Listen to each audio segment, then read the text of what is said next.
ਜਾਂ ਫਿਰ ਉਹਨੂੰ ਐਂਗਲੋ ਪੰਜਾਬ ਵਾਰ ਕਰ ਲੈਂਦੇ। ਇਹ ਜਿਹੜੀ ਟਰਮਨੋਲੋਜੀ ਦੇ ਥਰੂ ਤਾਰੀਖ ਨੂੰ ਵਿਗਾੜਿਆ ਗਿਆ ਵੇ ਤੇ ਮਜ਼ਹਬੀ ਵੰਡਾਂ ਪਾਈਆਂ ਗਈਆਂ ਨੇ, ਇਹਨੂੰ ਤੁਸੀਂ ਕਿਸ ਤਰ੍ਹਾਂ ਵੇਖਦੇ ਹੋ? ਦੇਖੋ, ਇਹ ਜਿਹੜੀ ਗੱਲ ਹੈ ਨਾ ਜੁੜੀ ਹੈ ਬਹੁਤ ਸਾਰੀ ਇਹਦੇ ਨਾਲ ਕਿ ਜਦੋਂ ਅੰਗਰੇਜ਼, ਪਹਿਲੀ ਗੱਲ ਤਾਂ ਇਹ ਹੈ ਕਿ ਅੰਗਰੇਜ਼ ਜਾਂ ਕੋਈ ਵੀ ਰੂਲਰ ਕੀ ਕਰ ਰਿਹਾ ਸੀ, ਉਹਨੇ ਉਹੀ ਕਰਨਾ ਸੀ ਜੋ ਉਹਨੂੰ ਸੂਟ ਕਰਦਾ ਸੀ। ਉਹ ਮੇਰੇ ਹਿਸਾਬ ਨਾਲ ਤਾਂ ਨਹੀਂ ਸੀ ਉਹਨੇ ਕਰਨਾ।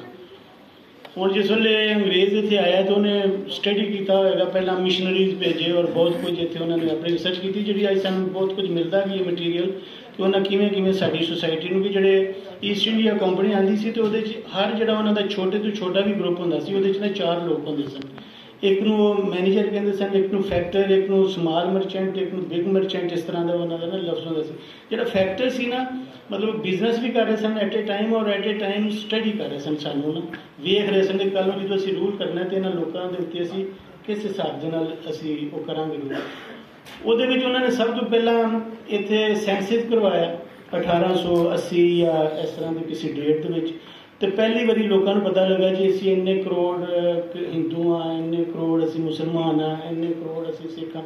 ਤਾਂ ਇੱਕਦਮ ਲੋਕਾਂ ਨੂੰ ਫੀਲ ਹੋਇਆ। ਔਰ ਜਿਸ ਵਕਤ ਉਹ ਸੈਂਸਸ ਹੋ ਰਿਹਾ ਸੀ, ਜਿਸ ਵਕਤ ਉਹ ਜਾ ਰਹੇ ਸਨ ਲੋਕ, ਅਤੇ ਜਦੋਂ ਲੋਕਾਂ ਨੂੰ ਜਾ ਕੇ ਪੁੱਛਦੇ ਸਨ ਤੁਹਾਡਾ ਮਜ਼ਹਬ ਕੀ, ਅਤੇ ਲੋਕਾਂ ਨੂੰ ਨਾ ਉਹ ਇੱਕ ਦੂਜੇ ਵੱਲ ਦੇਖਦੇ ਸਨ। ਕਦੀ ਇਹ ਸਵਾਲ ਇੱਥੇ ਹੋਇਆ ਨਹੀਂ ਸੀ ਲੋਕਾਂ ਨੂੰ ਕਿ ਵੀ ਤੁਹਾਡਾ ਮਜ਼ਹਬ ਕਿਹੜਾ। ਹਰ ਬੰਦਾ ਥੋੜ੍ਹਾ ਜਿਹਾ ਮੁਸਲਮਾਨ ਹੁੰਦਾ ਸੀ, ਥੋੜ੍ਹਾ ਜਿਹਾ ਹਿੰਦੂ ਹੁੰਦਾ ਸੀ, ਥੋੜ੍ਹਾ ਜਿਹਾ ਸਿੱਖ ਹੁੰਦਾ ਸੀ, ਰਲਿਆ ਮਿਲਿਆ ਜਿਹਾ ਕੰਮ ਸੀ। ਇੰਝ ਨਹੀਂ ਸੀ ਹੁੰਦਾ ਕਿ ਟਰਾਂਸਪੇਰੈਂਟ ਤੁਸੀਂ ਕਹਿ ਦਿਓ ਕਲੀਅਰ ਕੱਟ ਕੇ ਹੈ ਇਸ ਤਰ੍ਹਾਂ ਦਾ ਬੰਦਾ ਹੈ, ਇਸ ਤਰ੍ਹਾਂ ਦਾ ਬੰਦਾ। ਅੰਗਰੇਜ਼ ਨੇ ਸਾਨੂੰ ਬਣਾਉਣਾ ਸੀ ਕਿ ਬਈ ਤੁਸੀਂ ਸਿੱਖ ਹੋ ਅਤੇ ਤੁਸੀਂ ਬਸ ਸਿੱਖ ਹੀ ਹੋ, ਤੁਸੀਂ ਕ੍ਰਿਸਚਨ ਹੋ ਔਰ ਕ੍ਰਿਸਚਨ ਹੋ, ਔਰ ਤੁਸੀਂ ਮੁਸਲਮਾਨ ਹੋ ਔਰ ਤੁਸੀਂ ਹਿੰਦੂ ਹੋ।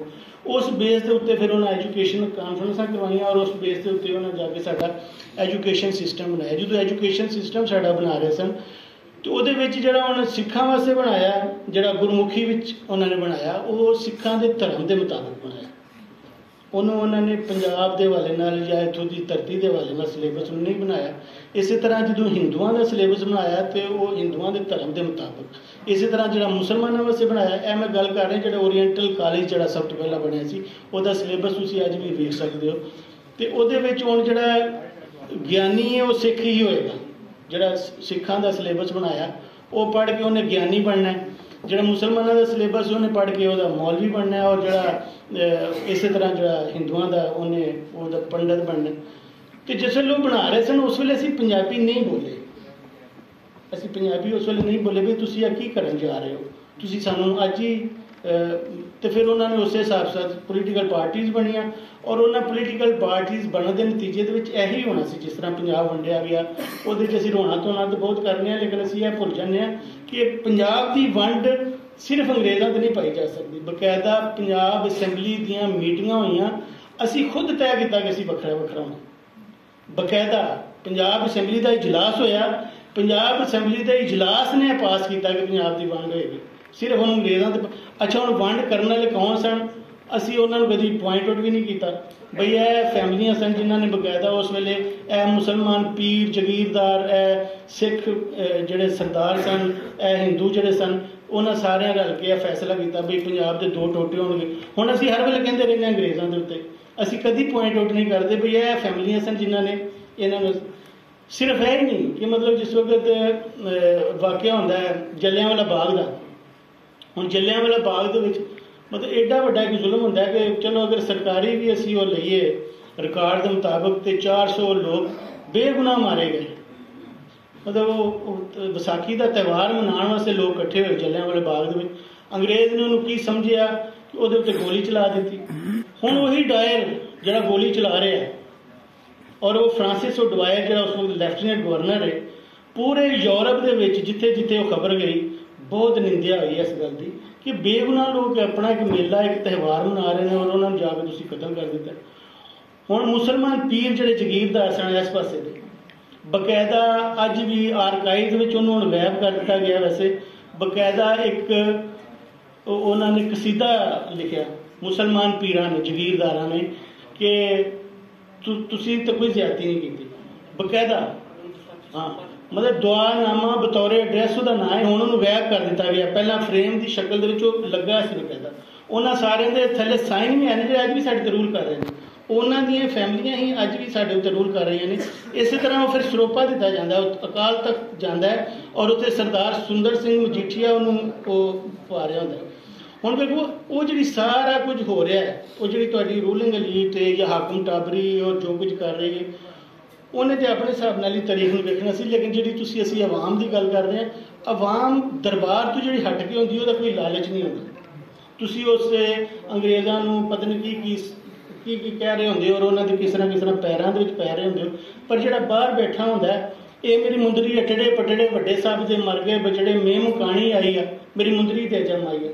ਹੁਣ ਉਹ ਜਿਹੜਾ ਬਾਹਰ ਬੈਠਾ ਉਹਨੂੰ ਤਾਂ ਕੋਈ ਲਾਲਚ ਨਹੀਂ, ਉਹਦੇ ਆਪਣੀ ਗੱਲ ਕਰ ਰਿਹਾ ਹੁੰਦਾ, ਪਰ ਉਹਨਾਂ ਗੱਲਾਂ ਨੂੰ ਜੋੜੇ ਕੌਣ, ਉਹਨਾਂ ਗੱਲਾਂ ਨੂੰ ਸਾਹਮਣੇ ਲਿਆਵੇ ਕੌਣ? ਉਹ ਕੰਮ ਅਸੀਂ ਨਹੀਂ ਕੀਤਾ। ਕਿ ਜਿਹੜੀ ਇੱਥੋਂ ਦੇ ਲੋਕਾਂ ਨੇ, ਅਗਰ ਅਸੀਂ ਮੁਗਲਾਂ ਦਾ ਜ਼ਮਾਨਾ ਵੇਖ ਰਹੇ ਹਾਂ, ਅਗਰ ਔਰੰਗਜ਼ੇਬ ਆਲਮਗੀਰ ਮਾਰ ਰਿਹਾ, ਲੋਕਾਂ ਨੂੰ ਕੁੱਟ ਰਿਹਾ, ਤੇ ਬੁੱਲੇ ਸ਼ਾਹ ਤੇ ਚੁੱਪ ਨਹੀਂ ਕੀਤਾ ਨਾ। ਫੂਕ ਮਸੱਲਾ ਭੰਦੇ ਲੋਟਾ, ਨਾ ਫੜ ਤਸਬੀਹ ਆਸਾ ਸੋਟਾ, ਆਸ਼ਿਕ ਕਹਿੰਦੇ ਦੇ ਹੋਗਾ ਤਰਕ ਹਲਾਲ ਨੂੰ ਖਾ ਮੁਰਦਾਦ, ਇਸ਼ਕ ਦੀ ਨਵੀਂ ਬਹਾਰ।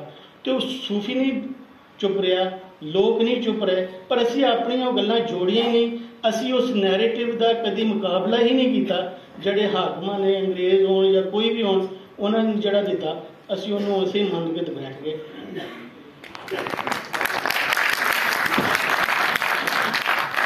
ਬਿਲਕੁਲ, ਇਹਦੇ ਤੋਂ ਮੈਨੂੰ ਛੋਟੀ ਸਾਰੀ ਗੱਲ ਯਾਦ ਆਈ ਕਿ ਕਹਾਣੀ ਪਾਈ ਜਾਂਦੀ ਸੀ ਕਿ ਇੱਕ ਇਨਸਾਨ ਤੇ ਇੱਕ ਸ਼ੇਰ ਜਿਹੜੇ ਸਨ ਨਾ, ਉਹ ਜੰਗਲ ਵੱਲੋਂ ਟੁਰਦੇ ਸ਼ਹਿਰ ਆ ਰਹੇ ਸਨ। ਤੇ ਇਨਸਾਨ ਉਹਨੂੰ ਕਹਿ ਰਿਹਾ ਸੀ ਸ਼ੇਰ ਨੂੰ ਕਿ ਮੈਂ ਇੱਕ ਹੱਥ ਪਾਵਾਂ ਤੇਰੇ ਜਬੜੇ 'ਤੇ, ਮੈਂ ਤੇਰਾ ਜਬੜਾ ਚੀਰ ਕੇ ਰੱਖ ਦਿਆਂ। ਤੇ ਸ਼ੇਰ ਨੇ ਉਹਨੂੰ ਕਿਹਾ ਕਿ ਤੇਰੇ ਹੱਥ ਚੁੱਕਣ ਤੋਂ ਪਹਿਲੇ ਮੈਂ ਤੈਨੂੰ ਚੀਰ ਫਾੜ ਕੇ ਖਾ ਜਾਵਾਂ। ਇਸ ਤਰ੍ਹਾਂ ਹੀ ਗੱਲਾਂ ਕਰਦੇ ਇੱਕ ਦੂਜੇ ਨੂੰ ਉਹ ਸ਼ਹਿਰ ਦੇ ਵਿੱਚ ਵੜਨ ਲੱਗੇ। ਤੇ ਸ਼ਹਿਰ ਦੇ ਬੂਹੇ ਦੇ ਉੱਤੇ ਇੱਕ ਮੁਜੱਸਮਾ ਲੱਗਾ ਸੀ, ਜਿਹਦੇ ਵਿੱਚ ਇੱਕ ਇੰਤਹਾਈ ਖੌਫਜ਼ਦਾ ਸ਼ੇਰ ਜਿਹੜਾ ਵੇ ਉਹ ਥੱਲੇ ਡਰ ਕੇ ਝੁਕਿਆ ਹੋਇਆ ਸੀ, ਤੇ ਇਨਸਾਨ ਦਾ ਮੁਜੱਸਮਾ ਜਿਹੜਾ ਸੀ ਉਹਨੇ ਇੱਕ ਮੁੱਕਾ ਉਗਰਿਆ ਹੋਇਆ ਸੀ ਸ਼ੇਰ ਦੇ ਵੱਲ। ਉਹਨੂੰ ਵੇਖ ਕੇ ਤੇ ਇਨਸਾਨ ਨੇ ਕਿਹਾ ਕਿ ਇਹ ਵੇਖ ਲੈ, ਮੈਂ ਤੇਰੇ ਨਾਲ ਇਹ ਕਰਾਂਗਾ। ਤੇ ਉਹਨੇ ਕਿਹਾ ਮੈਨੂੰ ਲੱਗਦਾ ਇਹ ਮੁਜੱਸਮਾ ਵੀ ਕਿਸੇ ਇਨਸਾਨ ਨੇ ਬਣਾਇਆ ਹੋਏਗਾ।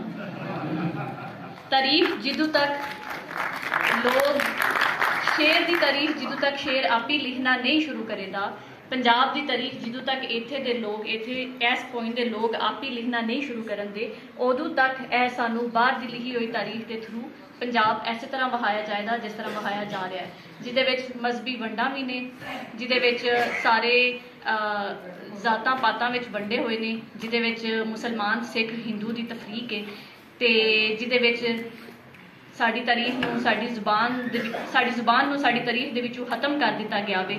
ਸਾਡੇ ਬਾਲਾਂ ਨੂੰ ਸਾਡੀ ਜ਼ੁਬਾਨ ਦੇ ਰਾਹੀਂ ਸਾਡੀ ਤਾਰੀਖ ਨਹੀਂ ਪੜ੍ਹਾਈ ਜਾਂਦੀ ਤਾਂ ਕਿ ਕਿਧਰੇ ਉਹਨਾਂ ਨੂੰ ਸਮਝ ਨਾ ਆ ਜਾਵੇ। ਜਦੋਂ ਤੱਕ ਅਸੀਂ ਆਪਣੀ ਜ਼ੁਬਾਨ ਦੇ ਨਾਲ ਆਪਣੇ ਬਾਲਾਂ ਨੂੰ ਨਹੀਂ ਜੋੜਾਂਗੇ ਉਦੋਂ ਤੱਕ ਸਾਨੂੰ ਤਾਰੀਖ ਐਸੇ ਤਰ੍ਹਾਂ ਵਹਾਈ ਜਾਂਦੀ ਰਹੇਗੀ। ਇਹਦੇ ਨਾਲ ਹੀ ਅਸੀਂ ਇਸ ਸੈਸ਼ਨ ਨੂੰ ਕੰਕਲੂਡ ਕਰਨੇ ਹਾਂ। ਜੇ ਟਾਈਮ ਹੈ ਤੇ ਸਵਾਲ ਜਵਾਬ ਅਸੀਂ ਲੈ ਲਈਏ, ਜੇ ਕਿਸੇ ਦਾ ਕੋਈ ਸਵਾਲ ਹੋਵੇ ਆਡੀਅנס ਦੇ ਵਿੱਚੋਂ ਤੇ ਉਹ ਕਰ ਸਕਦੇ। ਹਾਂਜੀ, ਕੋਈ ਸਵਾਲ ਜੇ ਤੁਸੀਂ ਕਰਨਾ ਚਾਹੋ ਸਾਡੇ ਪੈਨਲਿਸਟ ਕੋਲੋਂ।